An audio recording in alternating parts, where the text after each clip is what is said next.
Hello बच्चों, मैं doctor Sunita Nandal कक्षा 12 के लिए काव्य खंड की व्याख्या लेकर आई हूँ। कविता है उषा। कौन सी कविता है? उषा। कवि हैं शमशेर बहादुर सिंह। कवि हैं शमशेर बहादुर सिंह। पद्यांश पढ़ते हैं। प्रातः नभ था बहुत नीला शंख जैसे। शंख जैसे, जैसे तुलना की गई है, शंख जैसा है। शंख जो जैसे मंदिर में बजाया जाने वाला जो शंख होता है उसका जिक्र है। शंख जैसे कैसे रंग का बना दिया? आसमान जैसे रंग का, जिसको ग्रे कलर बोल देते हैं, सलेटी सा रंग बोल देते हैं। भोर का नभ।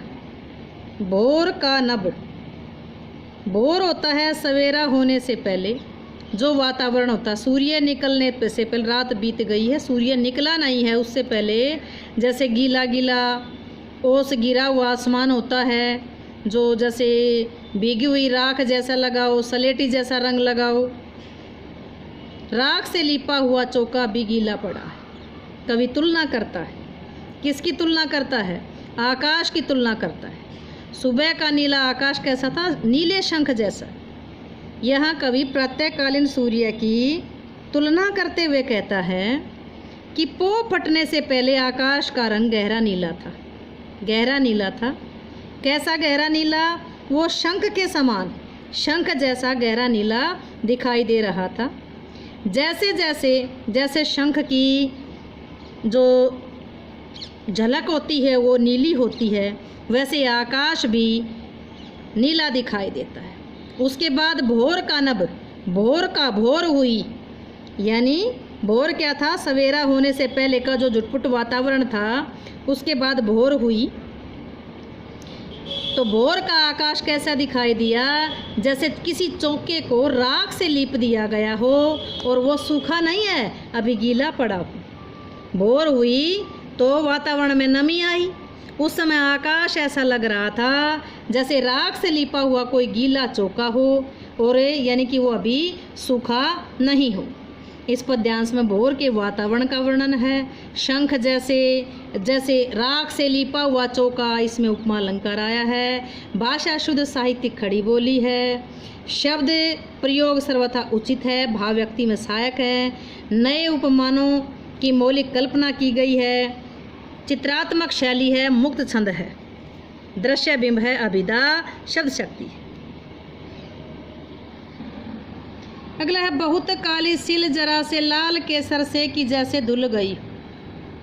कवि फिर उपमा देता है, फिर तुलना करता है कि भोर के अस्पष्ट अंधेरे में उगते सूर्य की जो लाली है उसे देखकर ऐसा लगता है जैसे बहुत काले पत्थर को, सिल को, पत्थर को जरा सा लाल केसर डाल करके धो दिया गया। सुबह का आकाश कैसा लगता है?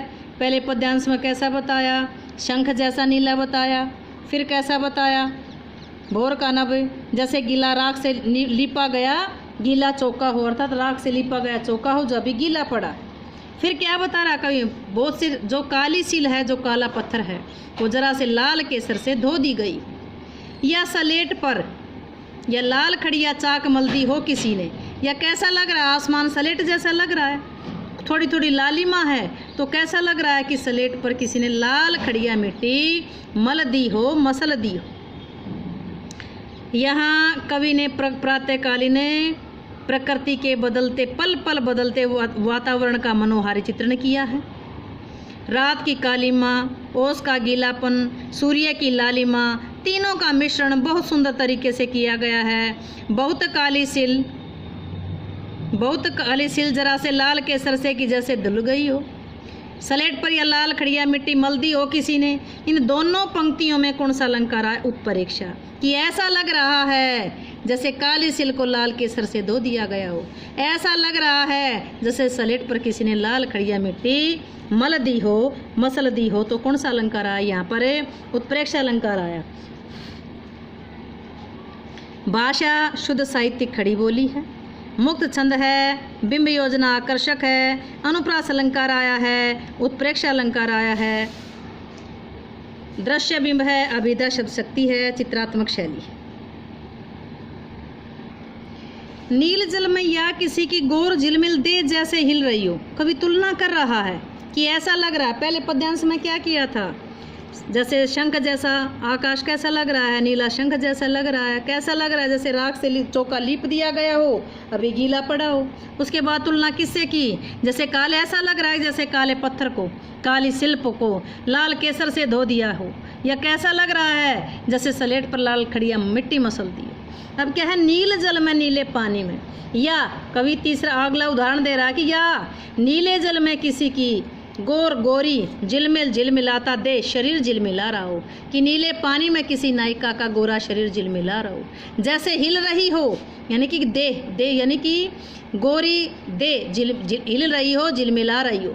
यह ऐसा लग रहा है। नीला पानी किसको बना दिया, आकाश को, कि आकाश में यानी कि नीले पानी में किसी गोर वर्ण की युवती का शरीर हिल रहा हो, झिलमिला रहा हो। जादू टूटता है इस उषा का, अब सूर्योदय हो रहा है। ये कब का समय था, भोर का समय था। भोर का समय कब था, सूर्य निकलने से पहले जो झुटपुट वातावरण होता तब का जिक्र है। लेकिन जैसे जैसे सूर्योदय हो रहा है तो वैसे वैसे उषा का सौंदर्य नष्ट हो रहा है। प्रातःकालीन आकाश नीला गहरे रंग का होता है, उसके ऊपर सूर्य की सफ़ेद चमक दिखाई देती है। उस समय ऐसा दिखाई देता है जैसे कोई किसी युवती का शरीर गोरे यानी कि गोरी दे नीले रंग के पानी में झिलमिला रही हो। कुछ बाद सूर्य निकल आता है, पता भी नहीं चल पाता कि उषा का पल पल बदलता रूप लुप्त हो जाता है। इस पल भर में ही आकाश में सूर्योदय हो जाता है और प्रकृति का जो जादू है वो टूट जाता है, वो सौंदर्य नष्ट हो जाता है। नील जल में इसमें उत्प्रेक्षा अलंकार आया है, नीला जल हो रहा है में अनुप्रास आया है। भाषा शुद्ध साहित्य खड़ी बोली है, चित्रात्मक शैली है, मुक्त छंद है, दृश्य बिंब विधा शब्द शक्ति है।